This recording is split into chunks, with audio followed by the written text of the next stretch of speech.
નમસ્કાર, આપ જોઈ રહ્યા છો વીટીવી ન્યૂઝ અને આપની સાથે હું છું તુરલ। કોલકાતાની ઘટના ઘટ્યા બાદ સમગ્ર દેશના તબીબોમાં રોષ જોવા મળી રહ્યો છે। ન્યાયની સાથે સાથે તબીબો સુરક્ષાની માંગ કરી રહ્યા છે। તબીબો કહી રહ્યા છે તેમની સુરક્ષા માટે ચોક્કસ કાયદા અને નિયમો અમલમાં આવવા જોઈએ। આને લઈને તેઓ માંગ કરી રહ્યા છે અને હડતાળ પર પણ ઉતર્યા છે। તેની વચ્ચે જ અમદાવાદની એલજી હોસ્પિટલમાં દર્દીના સગાએ તબીબ પર હુમલો કર્યાની ઘટના સામે આવી।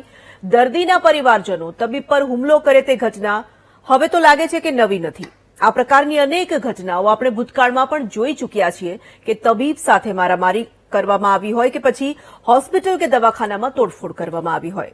કોલકાતામાં મહિલા તબીબ સાથે જે બર્બરતાપૂર્ણ કૃત્ય કરવામાં આવ્યું ત્યારબાદ આ સવાલ આખા દેશમાં ફરી એક વખત ઉપસ્થિત થયો છે મહિલા સુરક્ષાનો। તેમાં પણ મહિલા તબીબ જ્યાં કામ કરતા હતા તે તેમનું કાર્યસ્થળ હતું જ્યાં તે આ હદે અસુરક્ષિત હોવાની ઘટનાએ પ્રશ્નો ઉપસ્થિત કર્યા જ છે। તેવામાં આ ઝપાઝપી કે મારામારીની ઘટના માત્ર મહિલા તબીબ જ નહીં પણ તમામ તબીબોની સુરક્ષા માટે કોઈ આકરા નિયમો ઝડપી બનાવવા જોઈએ તેવી તાતી જરૂરિયાતની ચાળી ખાય છે। છેલ્લા દિવસોમાં ઉપરાઉપરી સામે આવેલી તબીબો પરના હુમલાની ઘટનાએ તબીબોની માંગ પૂરી કરવી કેટલી અનિવાર્ય છે તેની સાબિતી આપી દીધી છે।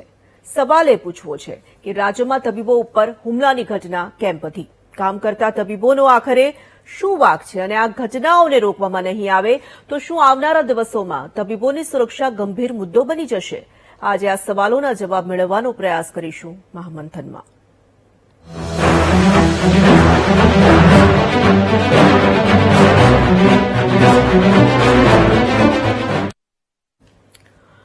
શું આપણે કોરોનાનો કપરો કાળ ભૂલી ગયા છીએ? કોરોનાના કપરા કાળમાં એસેન્શિયલ સેવા આપતા લોકો સિવાયના તમામ લોકો પોતાના ઘરોમાં કેદ હતા અને પોતાને અને પોતાના પરિવારજનોની સુરક્ષામાં વ્યસ્ત હતા। શું આપણે ભૂલી ગયા કે તે કપરા કાળમાં સતત આપણી સુરક્ષા માટે, સારવાર માટે ખડે પગે હતા આપણા તબીબો? કેટલાય તબીબો એવા પણ હતા જે કોરોનાગ્રસ્ત લોકોની સારવાર કરતા કરતા પોતે પણ કોરોનાગ્રસ્ત થયા હતા અને પોતાનો જીવ ગુમાવવાનો વારો આવ્યો હતો। ન માત્ર કોરોનાના કપરા કાળમાં જ પણ પહેલાથી આપણે તબીબોને ધરતી પરના ભગવાન કહીએ છીએ જે આપણી સારવાર કરે છે અને કેટલીય વખત આપણને નવજીવન બક્ષે છે। અને એ જ ધરતી પરના તબીબો પર હુમલાની ઘટના વધે તો આપણે તમામે વિચારવું પડશે કે સતત આપણી કથની અને કરણીમાં ફરક કેમ આવવા લાગ્યો છે। તબીબોની હડતાળ દરમિયાન જ સારવારને લઈને અમદાવાદ અને જૂનાગઢમાં તબીબ પર હુમલો કરવામાં આવ્યો। અમદાવાદની એલજી હોસ્પિટલમાં દર્દીના સગાએ ડોક્ટર પર હુમલો કર્યો। આ અને આવા કિસ્સાઓ સતત સામે આવ્યા કરે તો તબીબોની સુરક્ષાનું આખરે શું? આઈએમએ જે માંગ કરી રહ્યું છે તેમાં તેઓની માંગ છે કે તબીબો પર હિંસા રોકવા માટે કેન્દ્રીય કાયદો બનાવવામાં આવે। 2019ના પ્રસ્તાવિત હોસ્પિટલ પ્રોટેક્શન બિલમાં સંશોધન સામેલ થાય, સાથે જ હોસ્પિટલમાં એરપોર્ટની જેમ સુરક્ષા પ્રોટોકોલ હોય। તબીબો જે પણ માંગ કરી રહ્યા છે તે જોતા તબીબોની આ તમામ માંગ પર જલ્દી વિચાર કરવામાં આવે અને તેનો અમલ કરવામાં આવે તેવું લાગી રહ્યું છે। આજે આ જ મુદ્દા પર ચર્ચા કરવી અનિવાર્ય બની છે ત્યારે ચર્ચામાં આપણી સાથે ગેસ્ટ પેનલ જોડાઈ ચૂકી છે। સ્વાગત કરીશું તેમનું। ભાજપમાંથી નેતા ડોક્ટર શ્રદ્ધા રાજપૂત આપણી સાથે જોડાયા છે। કોંગ્રેસમાંથી નેતા ડોક્ટર હેમાંગ વસાવડા આપણી સાથે જોડાઈ ચૂક્યા છે। Senior physician doctor Yogesh Gupta છે આપણી સાથે અને એડવોકેટ પરેશભાઈ મોદી જોડાઈ ગયા છે। આપ તમામનું ખૂબ ખૂબ સ્વાગત કરીએ છીએ। યોગેશભાઈ, હું શરૂઆત આપનાથી કરવા માંગીશ। કોલકાતાની જે ઘટના હતી, દુર્ભાગ્યપૂર્ણ એ ઘટના, અને ત્યારબાદ આમ તો બહુ ઘણા સમયથી આપણે જોઈ રહ્યા છીએ કે તબીબો પર વારંવાર હુમલાઓ થતા હોય છે, પરંતુ કોલકાતાની જે ઘટના બની એ ઘટના બાદ ફરી એક વખત આપણે નવેસરથી વિચારવું પડે એવી પરિસ્થિતિનું નિર્માણ હવે થઈ ચૂક્યું છે। અને તેવામાં હમણાં જે ઘટનાઓ સામે આવી રહી છે, કેવી રીતે જોઈ રહ્યા છો આને? અને સુરક્ષા શું ખરેખર હવે જોખમાઈ રહી છે તેવું લાગી રહ્યું છે? નમસ્કાર બેન। પહેલા તો કોલકાતાની ઘટનાને આપણે દુર્ભાગ્યપૂર્ણ કહીને છે ને બહુ નાની પૂર્વ કરી રહ્યા છે। આ છે ને વૈશ્વિકરણનું નવું રૂપ છે। બિલકુલ, આનાથી વધારે વૈશ્વિકરણ કદાચ જોઈ ના શકીએ। નિર્ભયા કાનૂન જયારે આવ્યું હતું ત્યારે દેશની જનતાને એવું થયેલું કે હવે રેપની અંદર અને રેપ કર્યા પછી મર્ડરની અંદર આપણી બહેનોને આપણે સુરક્ષિત કરી શકીશું અને કાનૂન મજબૂત થયો છે। પણ હું તમને ડેટા કહું તો કાનૂન મજબૂત થયો છે પણ કિસ્સાઓ એટલા જ વધ્યા છે। બિલકુલ, કોલકાતામાં જે બનાવ બન્યો છે એના પછી પણ જો તમે ડેટા ઉપાડો તો છેલ્લા 10 દિવસમાં આપણી બહેનો ઉપર, દીકરીઓ ઉપર ઘણા બધા આવા અત્યાચારો થયા છે દેશની અંદર। એટલે ક્યાંક ની ક્યાંક આ જે ક્રિમિનલ્સ છે, આ જે જાનવરો છે, એમને ખબર છે કે આપણી દેશમાં કાનૂન છે પણ કાનૂન વ્યવસ્થામાં એટલું લાંબો સમય જતો રહે છે કે ક્યાંક ને ક્યાંક એ લોકોનું જીવન એમાં ચાલી જાય છે। સો આ તો એક વાત થઈ। કોલકાતાની અંદર જે બનાવ બન્યો ડોક્ટર ઉપર, અને હવે જુનાગઢમાં અને અમદાવાદમાં તમે જુઓ છો, પણ હું એઝ અ ડોક્ટર જે પ્રેક્ટિસ કરું છું, જી. અમે એક અલર્ટ ગ્રુપ ચલાવીએ છીએ અમદાવાદની અંદર, જેની અંદર ક્યાંય પણ આવો એક વાયલન્સનો ગ્રુપ થાય ને, પ્રાઇવેટ હોય કે ગવર્મેન્ટ હોય, તરત અલર્ટ જાહેર કરવામાં આવે છે જી. અને ડોક્ટર્સ ત્યાં એટલીસ્ટ મોરલ સપોર્ટ માટે પહોંચે છે. હું તમને કહું, છેલ્લા 10 દિવસમાં અમદાવાદની અંદર જ 4 અલર્ટ થયા છે. એટલે એ બધી વસ્તુ મીડિયામાં નથી આવી શકતી, બીકોઝ અમે મીડિયા સુધી જતા નથી. હવે વસ્તુ કેવી છે, તમે જે મુદ્દાઓ છે ને બહુ જ ઇમ્પોર્ટન્ટ છે, જી. પણ શું 78 વર્ષના ઇન્ડિપેન્ડન્સ પછી મારે આ માંગણી કરવી પડે? શું આપણા પોલિસી મેકર્સની આંખોમાં એ દેખાતું નથી કે ડોક્ટર્સને એક સેન્ટ્રલ પ્રોટેક્શન એક્ટની જરૂર છે? શું એમને એ ખબર નથી પડતી કે એને તમે બીજા પ્રોફેશન જોડે જોડીને એને તમે નજીવો કરી રહ્યા છો? શું કેટલાક મહાનુભાવો બહુ વધારે પડતી સુફિયાની વાતો કરીને કે તમે ડોક્ટરો જ એવા છો, તમારા કામ જ એવા છે એટલે તમને માર તો પડે જ ને, કે લોકોમાં ફ્રસ્ટ્રેશન હોય તો એ ફ્રસ્ટ્રેશન જે જ્યુડિશરીની અંદર જજ રાઈટ અને રોંગનું ડિસિઝન કરતો હોય અને મને એનું ડિસિઝન સારું ના લાગ્યું તો શું એના ચેમ્બરમાં જઈને મારવાની તાકાત રાખું છું?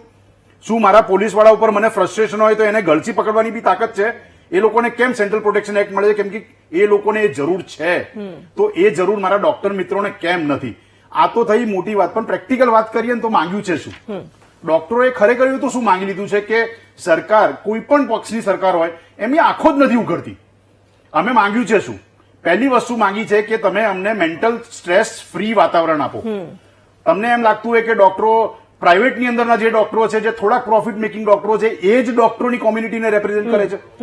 તમે કોરોનાની અંદર, કોવિડની અંદર ગવર્મેન્ટ હોસ્પિટલ, રૂરલ હેલ્થમાં, અર્બન હેલ્થમાં કામ કરતા ડોક્ટરો અને હેલ્થકેર વર્કરને જોયા જ નથી.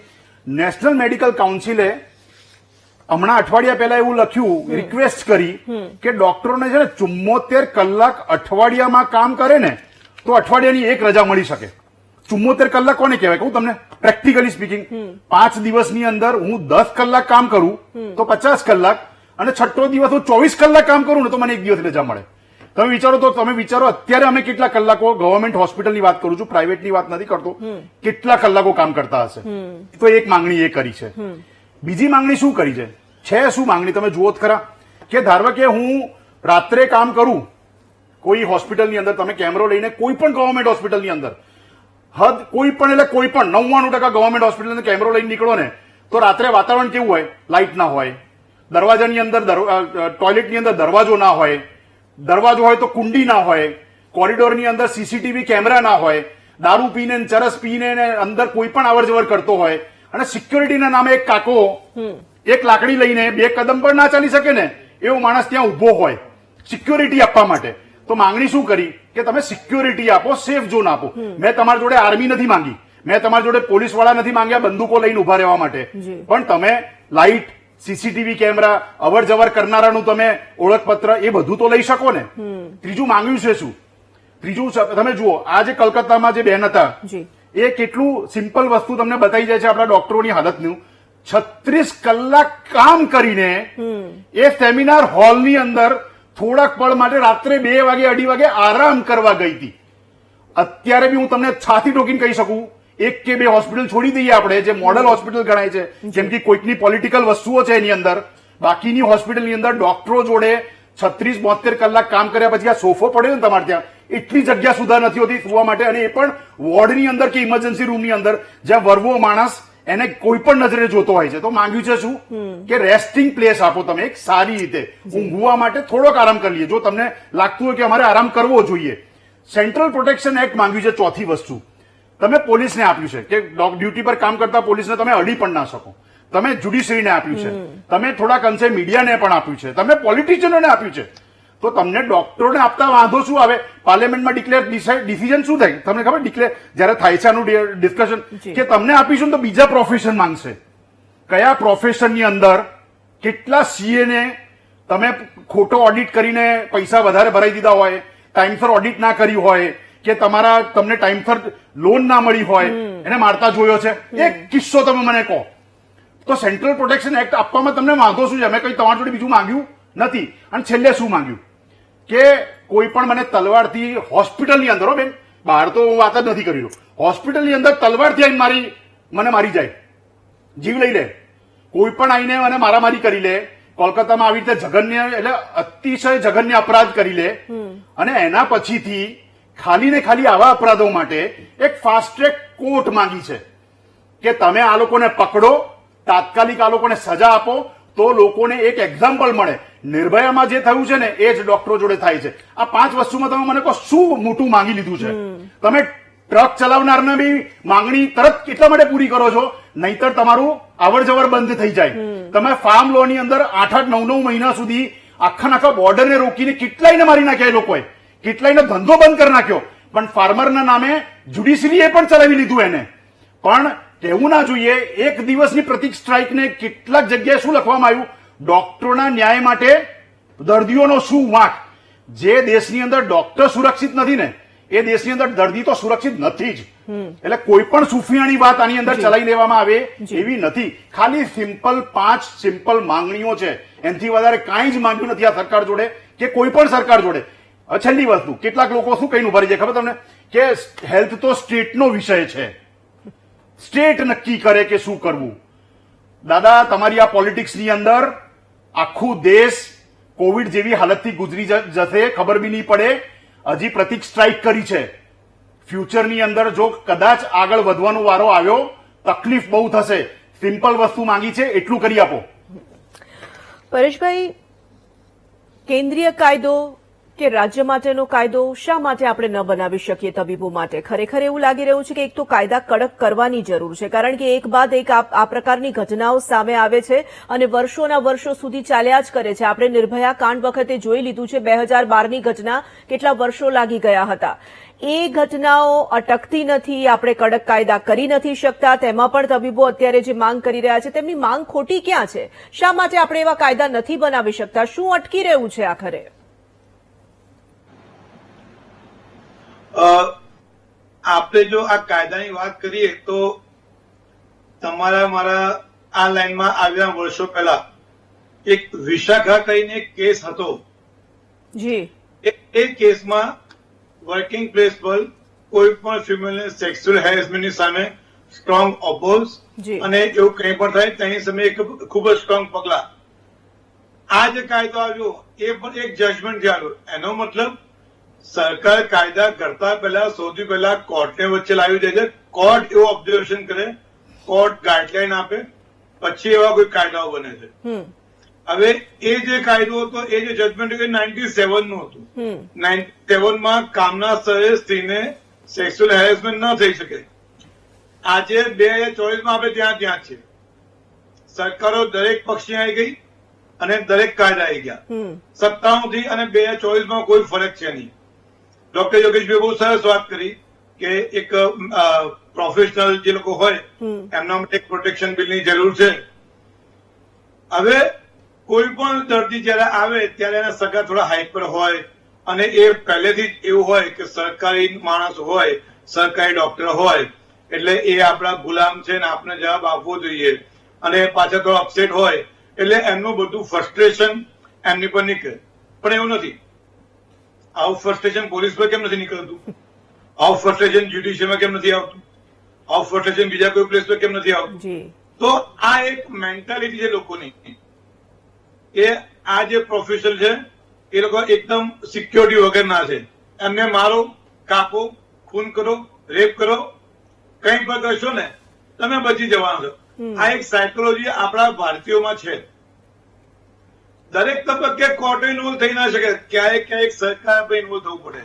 જો તમે 4 રસ્તા પર સીસીટીવી કેમેરાથી તમે દરેક ગાડી, 2 વ્હીલર, 4 વ્હીલર બધાને 2-2 જણ દંડ ફટકારી શકતા હો તો કોઈ પણ પ્રોફેશનલ વ્યક્તિ હોય, ડોક્ટર હોય, એડવોકેટ હોય, ચાર્ટર્ડ એકાઉન્ટન્ટ હોય કે XYZ હોય, ઇવન જે આપણે સરકારી હોસ્પિટલની વાત કરીએ તો સરકારી હોસ્પિટલના ખૂણે ખાતે સીસીટીવી કેમેરા કેમ ના હોય?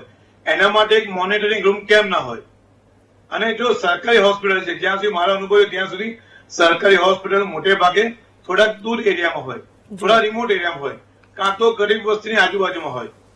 હવે આવા એરિયામાં એક હાઈલી એજ્યુકેટેડ ડિગ્રી ધરાવતી વ્યક્તિ જાય અને જો એને પ્રોટેક્શનનો સવાલ હોય તો જતે દિવસે એવો સમય આવશે કે આજે તમે જો સરકારી ડોક્ટર બનવા લોકો તૈયાર નથી. લોકો અમેરિકા જતા છે, લોકો એમની જે પેનલ્ટી પૈકી લોકો પ્રાઇવેટ પ્રેક્ટિસ કરે છે. કેમ? કારણ કે સિક્યોરિટી નથી.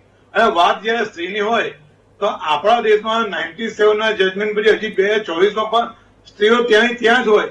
નિર્ભયા કાંડ 1-2 વર્ષ બધું ગાજે, પછી જતું રહે, ભૂલાઈ જાય, પછી બીજી નિર્ભયા આવે. હવે નિર્ભયા તો નિર્ભયા જ છે, પણ જે સામાન્ય સ્ત્રી હોય, એક ડોક્ટર હોય કે એક લેડી એડવોકેટ હોય કે XYZ હોય, પણ આ દેશમાં જરૂર છે મોનિટરિંગની, સારી એક કાયદા વ્યવસ્થાની સાથે સારી પોલીસ ફોર્સ ઉભી કરવાની પણ જરૂર છે. હું કાયમ સાંભળું છું કે આજે એક ડ્રાઈવ ચાલી છે, હવે ડ્રાઈવ 2 દિવસ 5 દિવસ ચાલે, પછી ડ્રાઈવ બંધ થઈ જાય, પછી અત્યારે ત્યાં સાહેબો આવે, વીવીઆઈપી પોલિટિક્સ બધા પોલિટિશિયન આવે, એટલે બધી પોલીસ તમે જુઓ તો ત્યાં લાગેલી હોય. સિક્યોરિટીમાં તમે જુઓ ને તો જ્યાં જ્યાં ખરેખર એવા એરિયા છે કે જ્યાં સિક્યોરિટી માટે લોકો પોલીસની જરૂર છે, ત્યાં દરેક જગ્યાથી પોલીસ ફોર્સ પાછો ખેંચી જાય છે. હવે જ્યાં આગળ જે દેશમાં પોલીસની ભરતી માટે પણ રાજકારણ ચાલતું હોય, પોલીસની ભરતી પૂરી ના હોય, તો તમે ક્યાં ક્યાં કેટલી સિક્યોરિટી આપશો? અને સ્ત્રી પર બળાત્કાર કરતા એને કાપીને ફેંકી દે, એને કેટલાક કલાકો પછી એફઆઈઆર મળે, જજુમવું પડે, એના એવિડન્સ, અરે એવિડન્સ બધા મીટી નાખ્યા, નવું રિનોવેશન, નવું કન્સ્ટ્રક્શન થઈ ગયું, ત્યાં સુધી કઈ ખબર જ નથી. તો આટલી હદે તો કદાચ જો આમ નામ ચાલે ને તો આગલા 50 વર્ષે પણ આપણે અમેરિકા, કેનેડા, સપના ઇન્ડિયામાં જે ખોટી વાત છે. હું માનું છું કે પોલીસ ફોર્સ વધારો, દરેક જગ્યાએ સીસીટીવી મોનિટરિંગ કરો, તો કદાચ આ વ્યવસ્થા 50% સુધરે, આવું મારું માનવું છે. હેમાંગભાઈ, જે રીતે એક બાદ એક કિસ્સાઓ સામે આવી રહ્યા છે, તબીબોની સુરક્ષા આવનારા સમયમાં ગંભીર મુદ્દો બની જશે એવો સવાલ અમે પૂછવા માંગતા હતા, પરંતુ જે રીતે તબીબોએ પોતાની માંગ મૂકવી પડે છે, નાની નાની બાબતોને લઈને હડતાળમાં જ્યારે વાતો મૂકવી પડે છે, ત્યારે સવાલ એ થાય છે કે તબીબોની સુરક્ષા હવે ગંભીર મુદ્દો બની ચૂક્યો છે. તોરલબેન,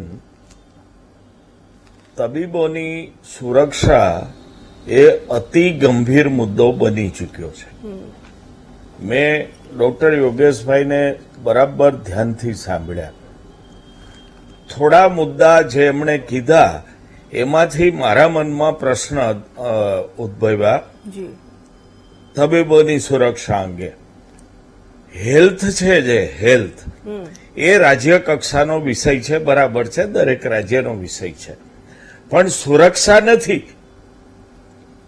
આપણે ત્યાં ઇન્ડિયન પિનલ કોડ છે, પછી નવું લઈ આવ્યા ભારતીય દંડ સંહિતા. ક્યાંય ગુજરાત દંડ સંહિતા નથી, ક્યાંય ગુજરાત પિનલ કોડ નથી, ક્યાંય મહારાષ્ટ્ર પિનલ કોડ નથી.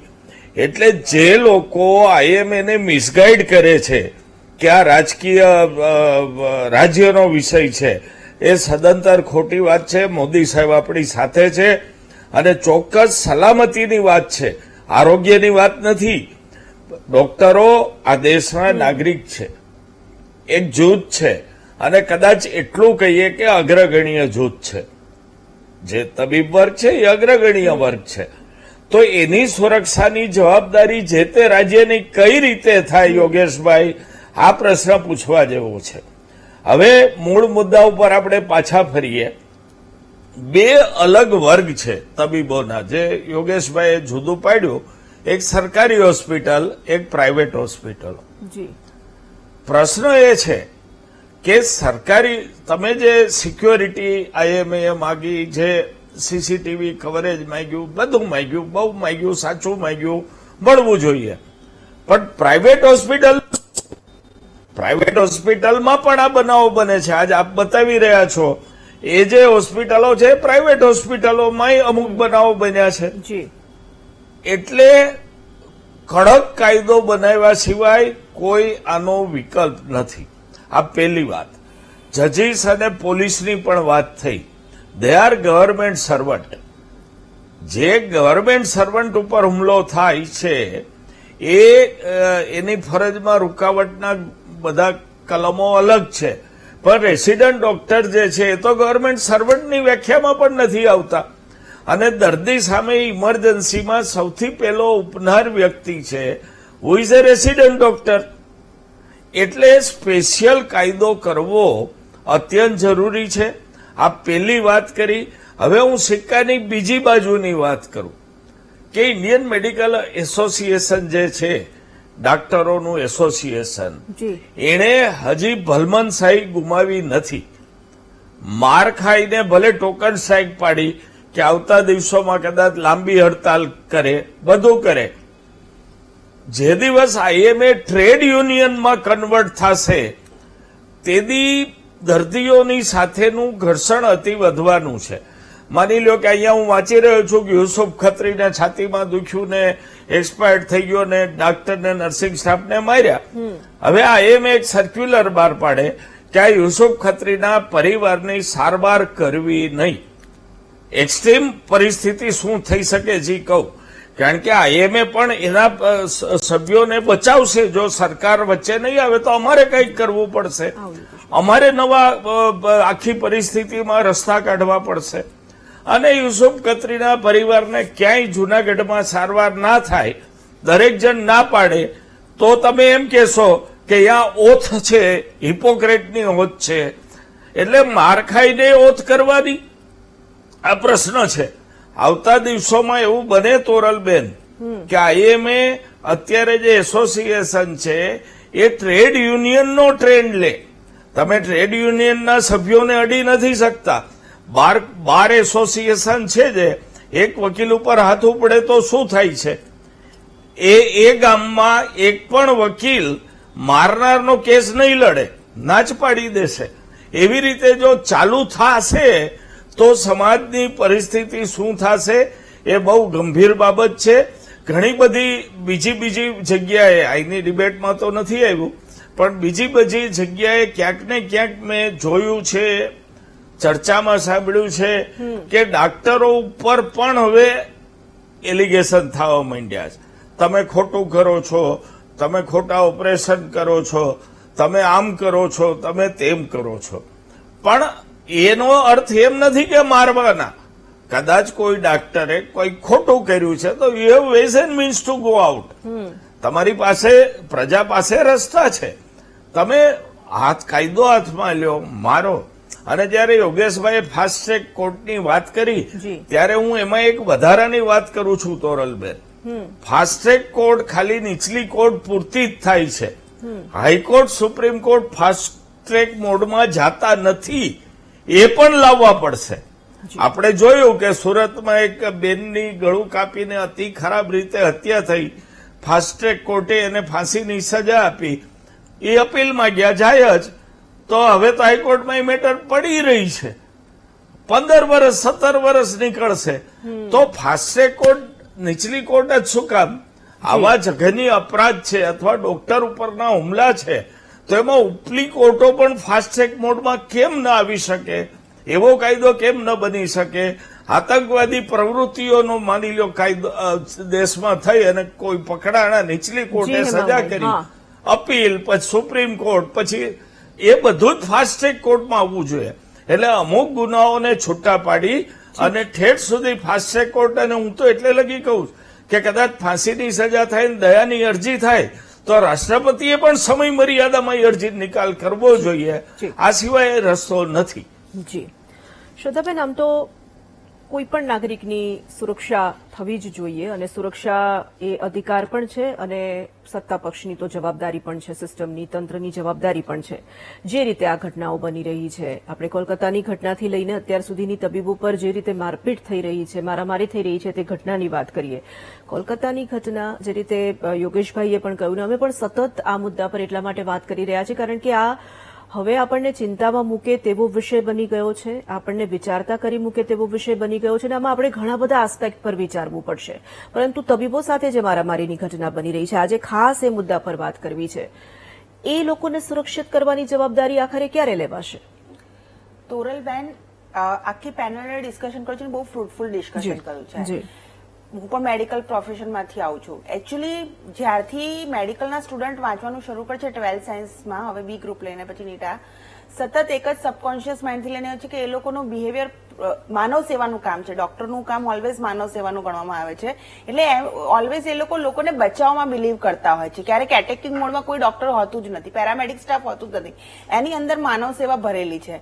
એટલે એની અંદર તમે એમના ગુણધર્મ બી જુઓ ને તો ઓલવેઝ શાંત હોય, સરળ સ્વભાવના હોય, બધાને કઈ રીતે બચાવવા, લોકોને કઈ રીતે ઉપયોગી થવું, એ ટાઈપનું એ આખું ગ્રુપ છે. એટલે એને દાદાગીરી કરતા નથી આવડતું, એને એ બધું કરતા નથી આવડતું જે નોર્મલ આપણે જોતા હોય છે. જે એટલા માટે એને આ માઇનસ પોઈન્ટ કો, પ્લસ પોઈન્ટ કો કે લોકો એમ ઇઝીલી સમજી લે છે. આવે છે તમે જો એ વાત સાથે હું બહુ સહેમત છું કે રેસિડેન્સ ડોક્ટર અમે કહીએ છીએ કે બીજે મેડિકલમાં કોઈ રેસિડેન્સ ડોક્ટર હોય એ 70 કિલોનો જાય તો પતાવતા એનું વજન 50 કિલો થઈ જાય. એટલું કામ છે, આપણી પોપ્યુલેશન એટલી છે, એના પ્રમાણમાં એ લોકો સર્વિસીસ પણ ડે નાઇટ બહુ જ સારી રીતે આપતા હોય છે. સુરક્ષા એક પ્રશ્ન છે જ, એટલા માટે જ આ જે ડોક્ટર ઉપર એસોલ્ટના હુમલા થતા જ હતા અને તત્કાલીન મુખ્યમંત્રી જયારે મુખ્યમંત્રી નરેન્દ્રભાઈ મોદી સાહેબ હતા, આપણા જે અત્યારે પ્રધાનમંત્રી છે, 2012માં સ્પેસિફિકલી આપણે ગુજરાતની અંદર ગેજેટ કરીને આખું એક લો જે છે કાઇન્ડ ઓફ એક્ટ એ પસાર કર્યો હતો અને જેની અંદર ડોક્ટર ઉપર કોઈ હુમલો થાય તો એની તપાસ ડાયરેક્ટ ઉચ્ચ કક્ષાના જે અધિકારીઓ છે એ કરે છે અને એની અંદર દંડની જોગવાઈ, સજાની જોગવાઈ બધું જ છે. કારણ કે લો એન્ડ ઓર્ડર મેન્ટેન કરવું ને આ કરવું એ સ્ટેટ સબ્જેક્ટ બી છે. એટલે એ વખતે 2012માં આપણે કર્યો હતો. ત્યાર પછી જયારે કેન્દ્રમાં બી સરકાર આવી ત્યારે ડેફિનેટલી આ મુદ્દો ભારતીય જનતા પાર્ટી અને માનનીય પ્રધાનમંત્રી નરેન્દ્ર મોદી અને અમિત શાહ સાહેબે વારંવાર જે ડોક્ટરો સાથેની મિટિંગમાં છે સ્વીકાર્યો છે. એટલે ભારતીય દંડ સંહિતાની અંદર પણ ડોક્ટરો માટેના જે અમુક નિયમો છે કડક બનાવવા છે. મને લાગે છે કે જે પ્રમાણેની ઘટનાઓ છે એ પ્રમાણે હજુ નિયમ કડક અને બધી જ ડોક્ટર ફેટર્નિટી ભેગા થઈને જે સુરક્ષા છે કે ભાઈ જે રીતે કહ્યું ડોક્ટર સાહેબે કે ભાઈ ચોકીદાર જ એવો હોય કે જે પોતે ના ચાલી શકતો એ શું સુરક્ષા કરવાનું છે, તો એક પ્રોટોકોલ બનાવવો જોઈએ કે કેટલા લોકો અંદર જઈ શકે છે, દર્દીની સાથે કેટલા લોકો જઈ શકે છે, એમની આઈડેન્ટિટી હોવી જોઈએ, કયા લોકો અંદર જાય છે, બહાર જાય છે. આજે ટેકનોલોજી આટલી વધારે છે, સીસીટીવી ફૂટેજ છે અને પબ્લિકનું એક સિવિક સેન્સ, ઘણી બધી પબ્લિક બહુ સારી હોય છે, ડોક્ટરને માય બાપ સમજતી હોય છે, ભગવાન સમજતી હોય છે, સાજા સારા થઈ જાય તો પોતાના ખેતરમાંથી ઉગાડેલો સામાન બી ડોક્ટર સાહેબ માટે લેતી આવે છે. તમે પેરીફરીમાં, પ્રાથમિક આરોગ્ય કેન્દ્રમાં, સબ સેન્ટરમાં, કમ્યુનિટી હેલ્થ સેન્ટર, ડિસ્ટ્રિક્ટ હોસ્પિટલમાં જોયું છે. પણ એની સાથે 2% લોકો હંમેશા અરાજકતા જ કરતા હોય છે, એવું જ માનતા હોય છે કે આ ડોક્ટર છે, નર્સ છે ને ભાઈ તારે તો કરવાનું છે. એટીટ્યુડ બી એવો હોય છે કે શેના તમે ના કરો. એ વસ્તુથી મને પણ દુઃખ થાય છે અને આ વસ્તુ ન હોવી જોઈએ. આના માટે જ એક સિવિક સેન્સ હોય છે, સુપ્રિન્ટેન્ડન્ટ ત્યાં હોય છે કે હેડ ઓફ ધ ડિપાર્ટમેન્ટ હોય છે. એ બધા લોકોએ મળીને હોસ્પિટલની અંદર પણ ઘણી બધી એવું કમિટીઝ છે કે જે પોતાનો એક સ્ટાન્ડર્ડ પ્રોટોકોલ બનાવી શકે છે અને પ્રોટેક્શન જે છે પોતાના રેસિડેન્સ ડોક્ટરથી લઈને પોતાના ઇનહાઉસ જે ડોક્ટર્સ છે અને પેરામેડિક સ્ટાફ છે એમને આપી શકે છે. અને સાથે તમારી સાથે તમે જુઓ કે ઓલવેઝ આ એચઓડી સાથે અને હેલ્થ ડિપાર્ટમેન્ટ સાથે સુપ્રિન્ટેન્ડન્ટ ઓફ પોલીસ, એસપી, આ બધાનું બહુ સારું કોલાબરેશન હોય છે. કારણ કે અમે જોતા હોય છે કોઈ બી બંદોબસ્ત, સિક્યુરિટી કે કોઈ રેલી નીકળવાની હોય છે તો સૌથી પહેલા લો એન્ડ ઓર્ડર અને મેડિકલ ફેસિલિટી આ બંને સાથે કામ કરવાનું હોય છે. તો કમ્યુનિકેશનમાં તો આ લોકો હોય છે. કોઈ ક્રાઇમ થાય છે તો માની લો કે એમએલસી ને એ થાય તો પણ એ લોકો પોલીસ જોડે, એટલે કમ્યુનિકેશન આ બે પ્રોફેશન વચ્ચે પણ સ્ટ્રોંગ છે. સિવિક સેન્સ જે 2% લોકોની છે ખૂબ જ ખરાબ છે. હું ઓપનલી કહું છું, એ લોકો ડોક્ટર કે પેરામેડિક નર્સને એ રીતે ટ્રીટ કરતા છે. એમના માટે જે કાયદા 2% લોકોને રોકવાની જવાબદારી આપણી જ છે અને સરકારની જ છે. અને એ પ્રમાણે એમની તાત્કાલિક જે લો છે એને વાંચીને જે માન લો કે આ 2012નો ગેજેટ છે જે એમની સુરક્ષા માટે છે, આજે જે એલજીમાં ઘટના થઈ છે એ તાત્કાલિક એફઆઈઆર નોંધાવે ઉચ્ચ કક્ષાના પોલીસ, એમાં છે ને પીઆઈ લેવલના જે પોલીસ હોય છે ને એ લોકોને તપાસ કરવાનું નથી. એમાં છૂટ આપી છે કે ઉચ્ચ કક્ષાના જે અધિકારી છે એ જ ડાયરેક્ટ તપાસ કરીને એક્શન લઈ શકે છે. એટલે અત્યારે જેટલા કાયદા આપણી ફેવરમાં છે એ કાયદા પ્રમાણે આપણે કામ કરવું પડશે. અને આ બધામાં છે ને પોલિટિક્સ, રાજનીતિથી ઉપર જવું પડશે. ક્રીમ છે આ સોસાયટીના, ઘણા બાળકો મહેનત કરીને ત્યારે આખું જીવન જતું રહે છે. ઇટ ઇઝ વેરી અનફોર્ચ્યુનેટ કે જે નિર્ભયા અને આપણે ગુમાવી છે ચેસ્ટ ફિઝિક્સના સેકન્ડ રેસિડેન્સીમાં આવતા માની લો કે 15 વર્ષે 10મા ધોરણની એક્ઝામ આપી હોય તો આખા જીવનમાં 16 વર્ષ 17 વર્ષ સુધી સતત દિવસ રાત જાગીને દીકરીએ સ્ટડી કરી હશે. અને જે પ્રમાણે એની જોડે કૃત્ય કરવામાં આવે છે, જે પ્રમાણે કૃત્ય કર્યા પછી એ સેમિનાર હોલમાંથી પુરાવાનો નાશ કરવામાં આવે છે, એનાથી દુઃખદ એ છે કે ત્યાં એક મહિલા મુખ્યમંત્રી છે. પછી આમાં શું થઈ જાય છે, રાજકારણ બધી બાજુ ચાલુ થઈ જાય છે કે પછી તમે આ ઘટના પર કેમ ના બોલ્યા, પેલી ઘટના પર કેમ ના બોલ્યા. પણ હું તમને આશ્વસ્ત કરવા માંગુ છું કે કશ્મીરથી લઈને કન્યાકુમારીથી લઈ અને નોર્થ ઇસ્ટથી લઈને ગુજરાત સુધી કોઈ પણ દીકરી ઉપર કોઈ પણ જઘન્ય અપરાધ થાય ત્યાં કયા સ્ટેટની પાર્ટી છે એ બધાથી ઉઠીને તમામ લોકોએ એ મહિલાને ન્યાય મળે અને સુરક્ષિત વાતાવરણ બને એ માટે તમામ રાજકીય પક્ષોએ વિચારવું જોઈએ. ન કે અહીંયા આ થયું તો તમારે ત્યાં આ થયું, તમે આ કર્યું તો તમે પેલું કર્યું. એનાથી જે લોકો ડિબેટ જોતા હોય છે એવા ક્રિમિનલ લોકોની માનસિકતા તો એવી થતી છે કે ઓકે વાંધો નહીં, અમે તો ક્રાઇમ કર્યું છે, એક જણ બચાવવામાં આવી જશે, એક જણ કહેશે તમારા સ્ટેટમાં. એ આપણા દેશની સૌથી મોટી કમનસીબી છે શ્રદ્ધાબેન કે જો ઉત્તર પ્રદેશમાં કોઈ ઘટના બને છે તો એક રાજકીય પક્ષ ચૂપ થઈ જાય છે, જો કલકત્તા કે દિલ્હીમાં જયારે ઘટના બને છે ત્યારે બીજો રાજકીય પક્ષ ચૂપ થઈ જાય છે. અને અમે સતત એ જ વાત કહેતા આવ્યા છીએ કે આ પ્રકારની જ્યારે ઘટનાઓ, હેવાનિયતપૂર્ણ ઘટનાઓ જ્યારે બને ત્યારે તમામ રાજકીય પક્ષોએ એટલીસ્ટ આ મુદ્દા પર તો એક સુરે વાત કરવી જોઈએ. કે વચ્ચે બી તમને ખબર છે કે વચ્ચે નાની બાળકીઓ પર દુષ્કર્મના કેસીસ 2018 ની અંદર આપણે પોસ્કો એમેન્ડમેન્ટની અંદર જે છે તાત્કાલિક સુધારો કરતો. આપણે હું તમને આશ્વસ્ત તબીબોના- કરું છું તબીબોની કે સુરક્ષા ભાઈ પર આવવું છે એટલે હા, જી, સુરક્ષાની જી, અંદર જી. પણ આ જે ઘટનાઓ છે એનું સંજ્ઞાન લઈને વહેલામાં વહેલી તકે જે ભારતીય દંડ સંહિતામાં અત્યારે જે સુધારો થયો છે એમાં બી હજુ કંઈ આગળ કરવું પડશે તો એ અમારી સરકાર જરૂર કરશે. યોગેશભાઈ, તમે કંઈક મને લાગે છે કે હેમાંગભાઈ જયારે વાત કરી રહ્યા હતા ત્યારે કંઈક કહેવા માંગતા હતા, અને જે મુદ્દાઓ પર શ્રદ્ધાબેને વાત કરી છે એ મુદ્દાઓ પર પણ મને આપની પ્રતિક્રિયા જોઈએ છે. જી. બધા પેનલિસ્ટને સાંભળ્યું ને તો એવું લાગે કે મુદ્દો એકચ્યુઅલી કાં તો સમજ પ્રમાણે નથી અને કાં તો એઝ યુઝ્યુઅલ હજી પોલિટિક્સ ચાલે છે. હેમાંગભાઈએ જે કીધું ને કે આગળ જઈને ઇન્ડિયન મેડિકલ એસોસિએશન ટ્રેડ યુનિયનનું રૂપ લઈ લેશે તો શું, હેમાંગભાઈને ડોક્ટર છે પણ તો પણ એઝ એન એએમએ મેમ્બર એક ખાતરી આપી શકું કે 100 વર્ષ થઈ જશે ને તો પણ ઇન્ડિયન મેડિકલ એસોસિએશન કે ડોક્ટરો ટ્રેડ યુનિયનનું રૂપ નહીં જ લે. કોંગો સોમાલિયાની અંદર બી ધમાલ થાય, ઇઝરાયલ ગાઝામાં અત્યારે આટલી બધી પ્રોબ્લેમ ચાલી રહી છે તો પણ ડોક્ટરો તો જે કામ કરવાના છે એ કરવાના જ છે. માંગણી માંગવાની રીત આ જ રહેશે.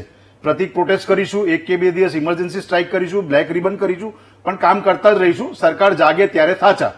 એક વસ્તુ. બીજી વસ્તુ, એમને સ્ટેટ અને સેન્ટ્રલ એક્ટની વાત કરી કે સેન્ટ્રલ કાનૂન હોય, સ્ટેટ કાનૂન હોય, કોન્કરન્ટ લિસ્ટ હોય. આ બધી વસ્તુઓ અવરજવર ડોક્ટરોને તો નહીં ખબર પડે, સામાન્ય પ્રજાને બી ના ખબર પડે. પણ કોઈ પણ સરકારને કોઈ પણ કાનૂન લાવવું પડતું હોય ને એમના જોઈતા પ્રમાણે તો એમાં ત્યારે સેન્ટ્રલ સ્ટેટ ને કોન્કરન્ટ લિસ્ટ લાગતી જ નથી. સાહેબે કેવું એકદમ ઇઝીલી કહી દીધું કે હેલ્થ સ્ટેટનો મેટર છે પણ સુરક્ષા સેન્ટરનો મેટર છે. એટલે એમના જોડે રસ્તાઓ છે જ પોલિસી મેકર્સ જોડે. એટલે એ અવઢવની અંદર તો મહેરબાની કરીને અમને પાડશો જ નહીં.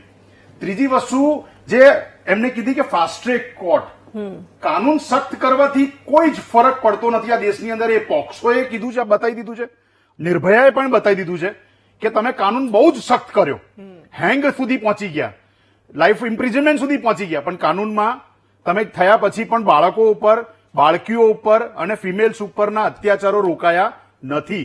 કાનૂન કડક કરવાથી ઇમ્પોર્ટન્ટ નથી, સજાને જલ્દીથી જલ્દી આપવાથી અને શેમ અને નેમ કરવાથી લોકોની અંદર ભય આવે છે. જો સાચી રીતે જ્યુડિશરી વર્ક કરે તો. ફાસ્ટ ટ્રેક કોર્ટની વાત કરીએ તો કેમ ખાલી કેજરીવાલ સાહેબના પ્રોબ્લેમમાં જ જ્યુડિશરી આટલી જલ્દી કાનૂનની અંદર બધી ચર્ચાઓ થઈ શકે છે? કેમ ખાલી જયારે કોઈ જેલમાં પડ્યો હોય ને એને હેંગ કરવાનું ત્યારે રાત્રે કોર્ટ ખુલી જાય છે? એટલે ફાસ્ટ ટ્રેક કરવું હોય ને ત્યારે થતું જ હોય છે. એટલે એવું તો કહેશો જ નહીં કે સુપ્રીમ કોર્ટ કે હાઈકોર્ટ ફાસ્ટ ટ્રેક કરતી જ નથી. દિવસ રાત મીડિયામાં વાંચીએ છીએ કે સુપ્રીમ કોર્ટ અને હાઈકોર્ટ ફાસ્ટ ટ્રેક વસ્તુઓ કરી રહી છે. હવે ઇમ્પોર્ટન્ટ વસ્તુઓ જે આગળ વધારીએ, 2020ની અંદર જયારે કોવિડ આવ્યો ને ત્યારે દરેક પોલિસી મેકરને ખબર હતી કે બોસ ડોક્ટરને આપણે મેન્ટલ ફ્રીડમ નહીં આપીએ, માનસિક શાંતિ નહીં આપીએ અને સુરક્ષાનો અહેસાસ નહીં આપીએ ને તો આ લોકો કામ નહીં કરે ને તો કોવિડની અંદર આપણને બહાર કોણ કાઢશે? ત્યારે તો એ લોકોએ તરત જ એપિડેમિક એક્ટની અંદર એમેન્ડમેન્ટ લાવ્યા. 100 વર્ષના એક્ટની અંદર પહેલી વખત એમેન્ડમેન્ટ આવ્યો હતો જ્યારે એ લોકોએ નોન બેલેબલ કરી નાખ્યું, 3 વર્ષની સજાનો પ્રાવધાન કરી નાખ્યું, ફાસ્ટ ટ્રેક કોર્ટ કરી નાખી, મોટી ફાઇન કરી નાખી.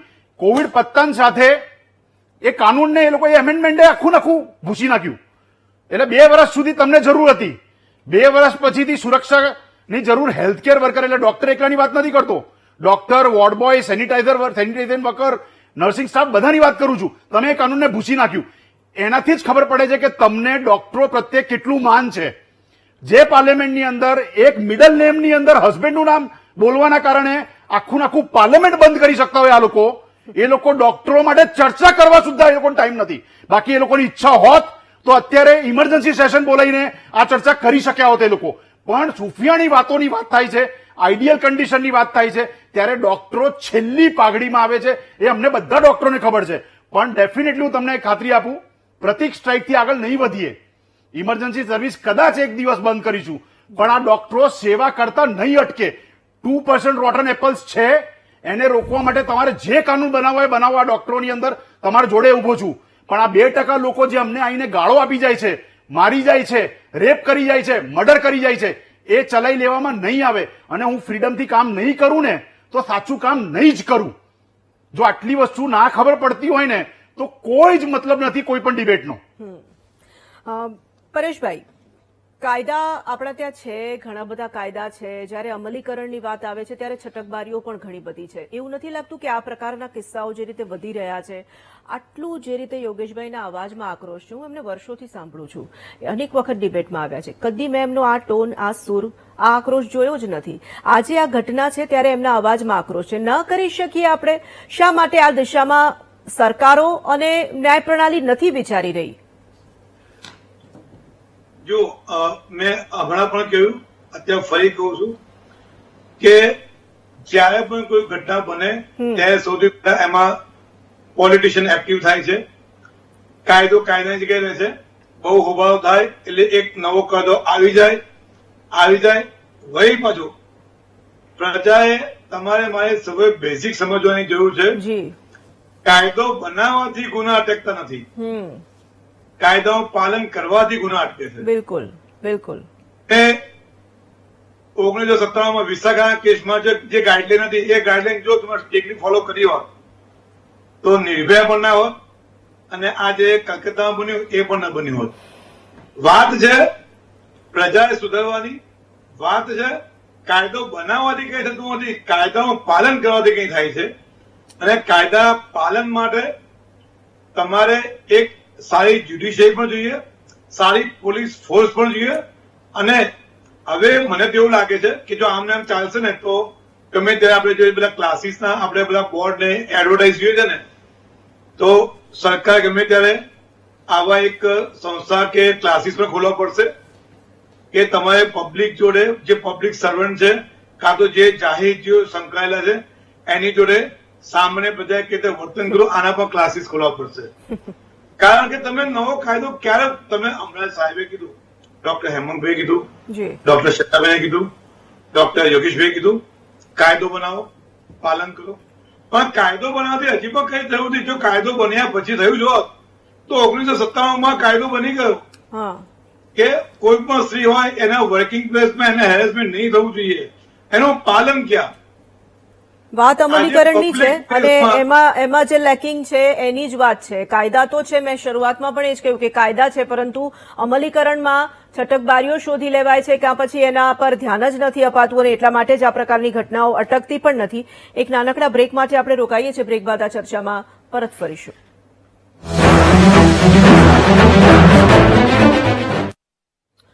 Welcome back. મહામંથનમાં પુનઃ સ્વાગત છે. કોલકાતા રેપ કેસના પડઘા કહો કે શું, પરંતુ તબીબોની સલામતી હવે જોખમાઈ રહી છે તેવું સતત લાગી રહ્યું છે અને આ મુદ્દા પર આપણે આજે મહામંથનમાં ચર્ચા પણ કરી રહ્યા છે. હેમાંગભાઈ, સીધી આપની પાસે આવવા માંગુ છું. જે મુદ્દા પર આપણે વાત કરી રહ્યા છે, આ એક એવો મુદ્દો છે જેના પર સ્વાભાવિક પક્ષાપક્ષીથી પર થઈને અને તમામ લોકોએ એક સૂરમાં કદાચ સુરક્ષાને લઈને કંઈક વાત કરવી પડશે, કોઈક નિર્ણય પર આવવું પડશે. જ્યાં રજૂઆત કરવાની હોય ત્યાં રજૂઆત પણ કરવી પડશે અને એ દિશામાં હવે આગળ વધવું પડશે એમ લાગી રહ્યું છે.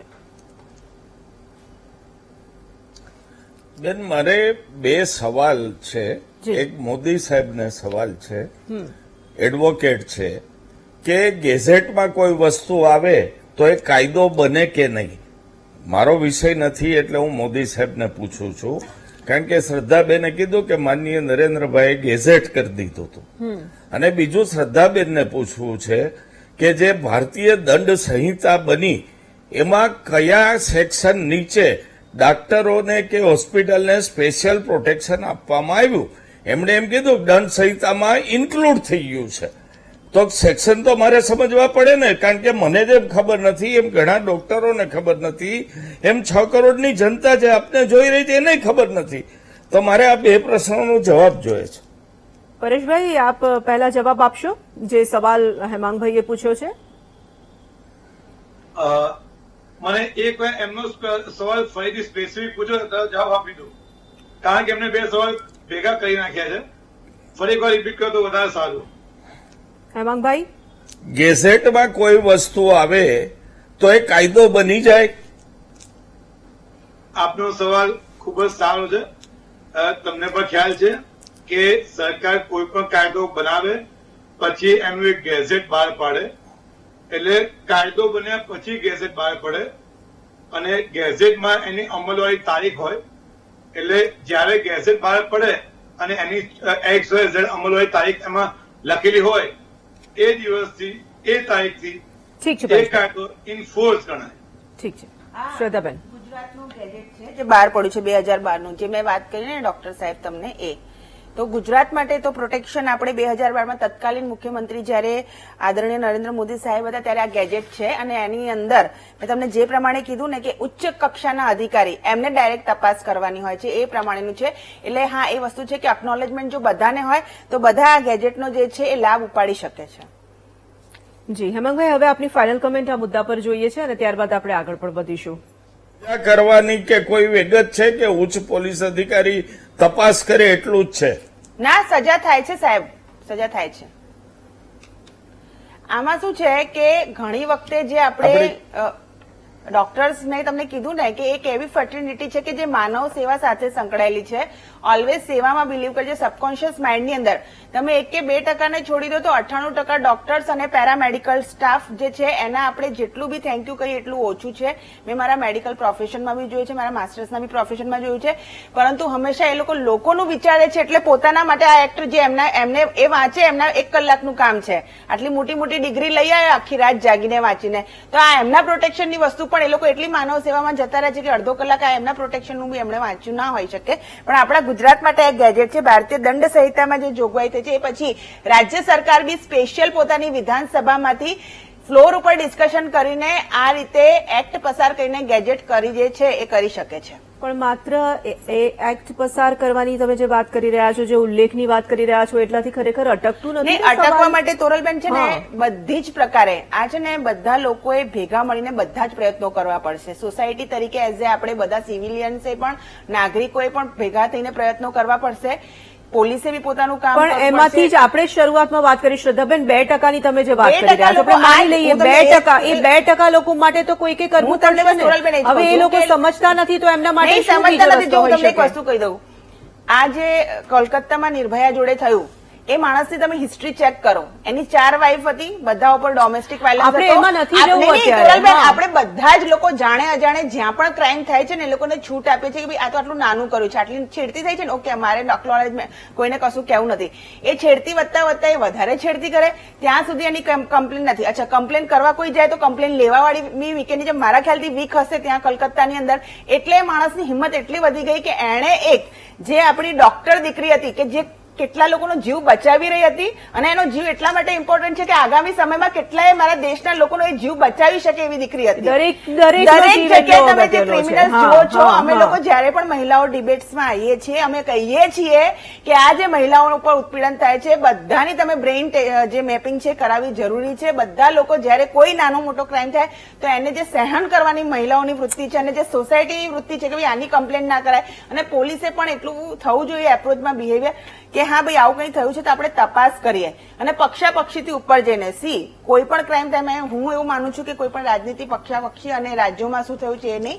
તમે જો આ રીતે સુરક્ષાનો મુદ્દો ઉપાવશો તો જ મહિલા માટે સુરક્ષા છે. નહીં તો પછી ડિબેટો થતી રહેશે. હેમાંગભાઈ હું અને બીજા કોઈ પાર્ટીના અમે બધા ડિબેટો કરતા રહીશું પણ તેનો નિર્ણય લાવવો હશે તો બધાએ કલેક્ટિવ કામ કરવું પડશે.